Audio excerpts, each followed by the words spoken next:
Hello,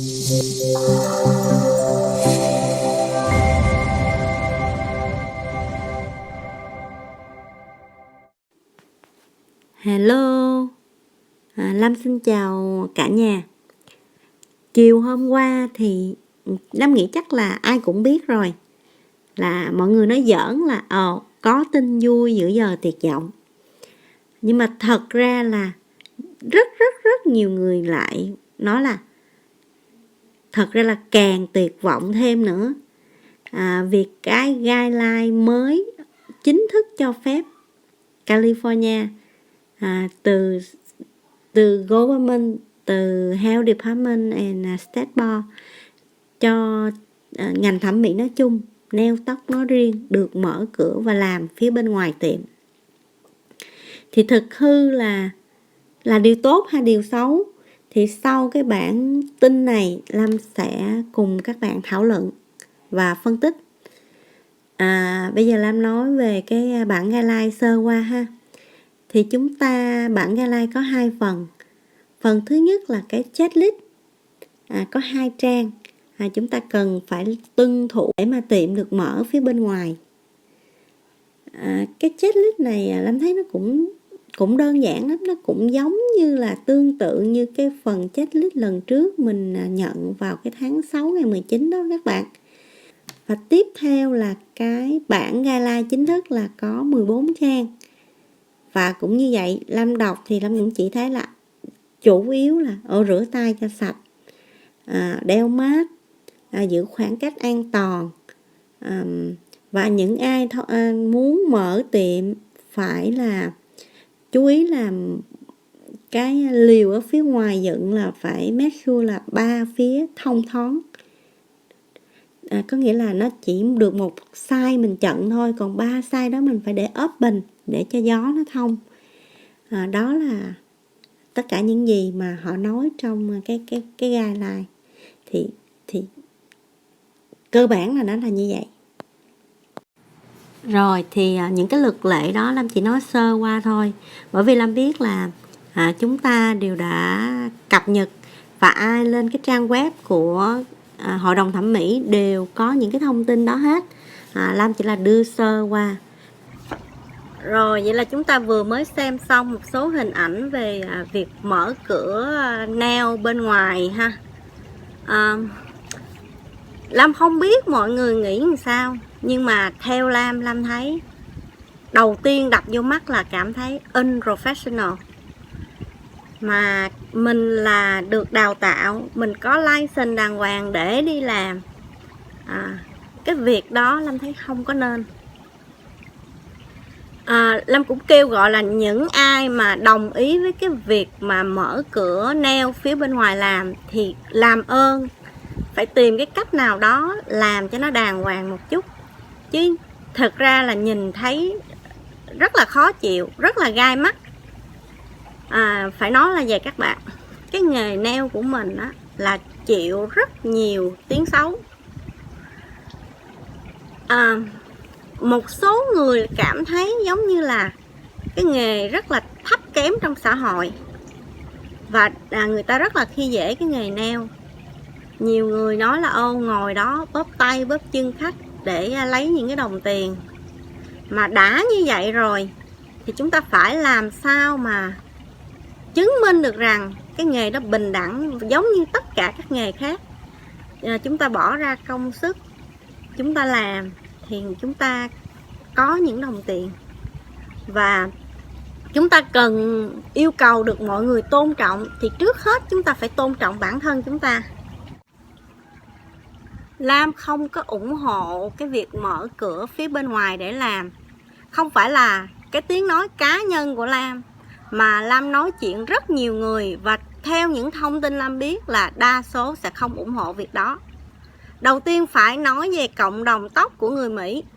Họ nói là họ làm một cái bộ tóc, nhuộm một cái đầu 200-300 đô, cắt một cái đầu 3-4-50 đồng, thì không có thể nào mà đối xử với họ và khách của họ mà lô như vậy, cheap như vậy. Phải làm ở phía bên ngoài trời với cái nhiệt độ 100 độ F trong cái mùa hè này. Và sau đó không biết là cái việc này sẽ kéo dài bao lâu, rồi tới mùa đông, tới lúc mưa thì như thế nào. Thì bây giờ nếu mà các bạn mở ra làm phía bên ngoài vậy, lúc đầu sẽ có khách đó, 1-2 ngày đầu. Có nghĩa là có những người có nhu cầu quá lớn, họ bất chấp và họ đi làm. Nhưng mà sau đó các bạn có nghĩ là họ tiếp tục làm hay không? Làm phía bên ngoài như vậy thì chẳng qua là các bạn giống như đổi màu sơn chân hay là làm bộ móng tay.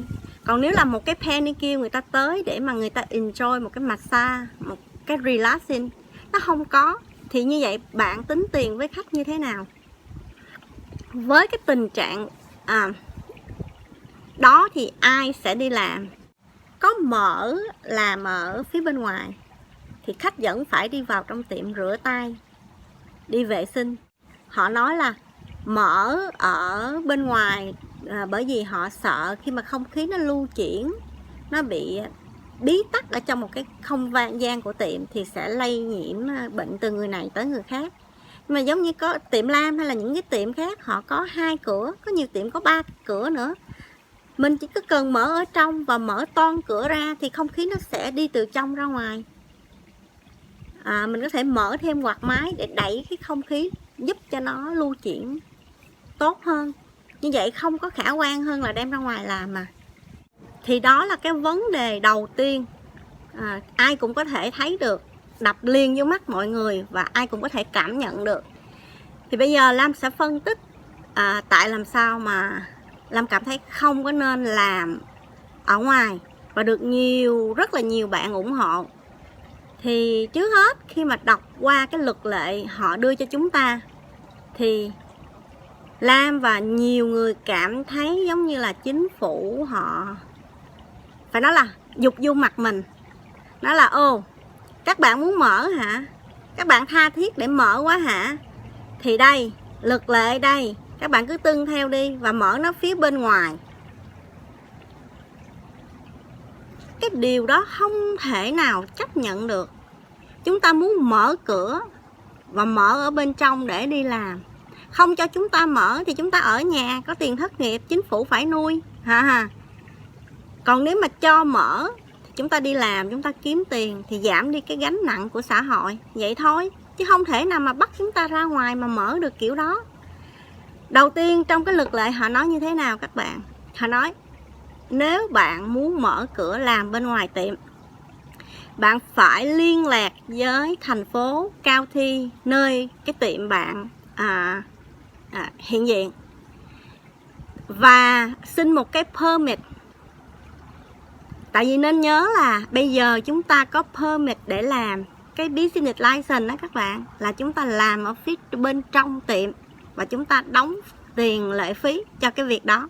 Thì bây giờ bạn sẽ đi xin một cái khác, bạn phải apply một cái permit khác để mà làm, và bạn sẽ đóng tiền và bạn phải đợi cái thời gian để giấy tờ nó process. Ok, chứ còn nếu mà việc mà đơn giản mà ra đi mở mà là làm đại, làm lụi, Việt Nam mình kêu vậy, không đúng ha. Rồi một cái việc rất là vô lý. Cái việc đó là thách 1 tuần rồi ha các bạn, at least Lâm nghĩ như vậy. Rồi sau đó nên nhớ là khi mà cái tiệm của các bạn hiện giờ, các bạn trả tiền rent cho landlord, các bạn rent cái tiệm đó là 1.500 square feet, 2.000 square feet, whatever là không cần biết. Nhưng mà nên nhớ là bạn trả tiền rent để bạn làm phía bên trong và bạn chỉ sử dụng cái khoản mà bạn đã trả tiền rent. Bây giờ bạn dời cái tiệm mà bạn ra phía bên ngoài, là có thể nhiều người là trên cái vỉa hè, hay là có nhiều người là dựng những cái liều ở những cái parking. Thì như vậy landlord nó đồng ý hay không? Nó có đồng ý là bạn trả 1.500 square feet đó mà bạn lại sử dụng 2-3.000 square feet của nó hay không? Thì cái điều đó bạn phải gọi landlord và deal với họ. Rồi nếu mà landlord đã đồng ý thì khi mà bạn dựng những cái liều đó ở phía bên vỉa hè hay ngoài parking lot thì như vậy nó có safety hay không? Bạn biết rằng cái vỉa hè trước nhà mình nhiều khi mình để đồ bừa bãi, mà người ta đi ngang có lỡ có chuyện gì té hay là này kia, là vỉa hè của mình, là đất của mình, mà có cái việc gì thì mình sẽ là cái người gánh chịu trách nhiệm nếu mà họ có vấn đề gì xảy ra. Thì hỏi như vậy có safety hay không. Kế tiếp, ở trong khi mà bạn mở tiệm ở trong bạn làm, có nhiều tiệm đã không có get cái require của State Board và Health Department về vấn đề vệ sinh an toàn. Mà ở trong tiệm đã khó giữ vệ sinh rồi, bạn nghĩ bạn dọn ra phía ngoài bạn có thể giữ được vệ sinh hả? Đầu tiên là Lam thấy không rồi đó. Là không biết các bạn làm thế nào là không biết. Đừng có vô tình mà để kiếm một ít tiền mà lại bị phạt vạ, ảnh hưởng tới công ăn việc làm, tốn thêm tiền, chẳng được lợi ích gì. Rồi mình đi tiếp ha. Khi mà mình làm phía bên ngoài như vậy, có chuyện gì với khách, insurance bạn sẽ không bồi thường. Bạn biết là khi mà bạn ký một cái policy với insurance, bạn mua một gói bảo hiểm, họ rất là khắt khe. Và tiếng nói của công ty bảo hiểm ở Mỹ rất là mạnh. Họ có nhiều luật sư lớn. Mình phải tuân theo những cái điều khoản trong hợp đồng mình đã làm với họ. Bây giờ họ chỉ cover bạn làm ở phía bên trong, mà bạn đem ra ngoài bạn làm, nó không có trong cái phạm vi đó, thì khách bạn có chuyện gì, té ngã, bạn làm chảy máu, hay là lây nhiễm bệnh, hay là bất cứ một cái trường hợp nào đó, thì bạn phải chịu hoàn toàn trách nhiệm. Rồi làm ở ngoài, đương nhiên chúng ta sẽ đem những cái dụng cụ ra ngoài làm. Bạn có hỏi qua nhà sản xuất chưa? Khi mà họ bán cho bạn những cái vật liệu để bạn làm ra một bộ móng hay là một cái pedicure, họ đề ở trong đó là những cái hóa chất cần phải bảo quản nơi khô ráo, mát mẻ. Bây giờ đem ra acetone hay là liquid đem ra giữa trời nắng như vậy, mà liquid acetone là cái chất dễ cháy nữa. Bạn nghĩ chỉ cần có một cái người vô tình đi ngang hút một điếu thuốc, hay là nóng nắng quá làm không biết vấn đề gì xảy ra, nó bốc cháy hay là cái chuyện gì đó, ai sẽ là người chịu trách nhiệm? Bây giờ nói là như vậy thì làm big deal đi. Giờ không có nói tới cái chuyện xui rủi đó nữa. Chỉ nói đơn giản là bạn đem những cái nước sơn, bột ra ngoài mà nắng nóng như vậy, bạn xài được bao lâu thì những cái đồ đó hư hết. Bạn tốn bao nhiêu tiền để mua lại toàn bộ. Bạn làm bên ngoài như vậy, nhiệt độ nắng nóng, cái người thợ của bạn họ có thể trụ được bao lâu?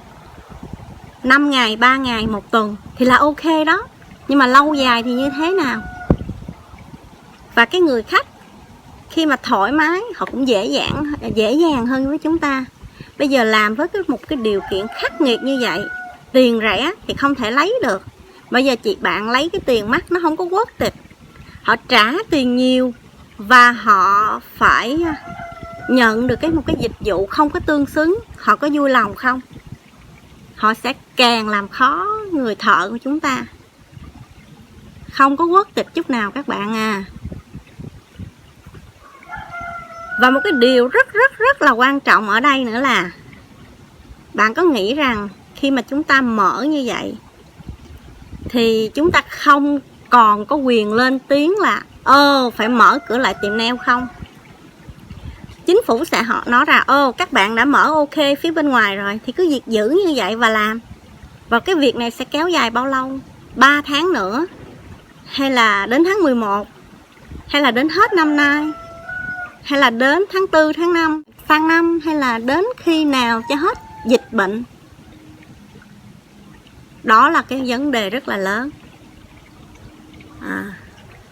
Lam chỉ phân tích tới đây thôi.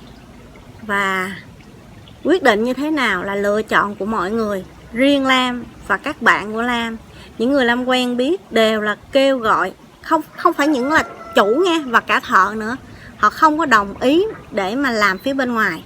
Sẵn dịp thì Lam cũng muốn nói cho các bạn biết là tối hôm qua nhóm anh Louis đã có trả lời phỏng vấn với một đài TV của Mỹ.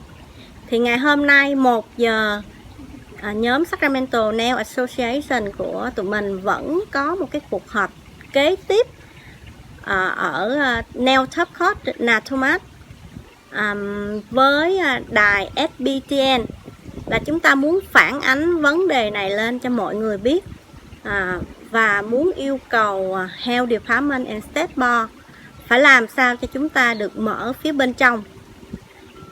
Vậy là mời tất cả các bạn, những ai làm nail, những chủ nail, những ai quan tâm đến ngành nail có thể đến 1 giờ hôm nay và cùng chung góp một cái tiếng nói lên.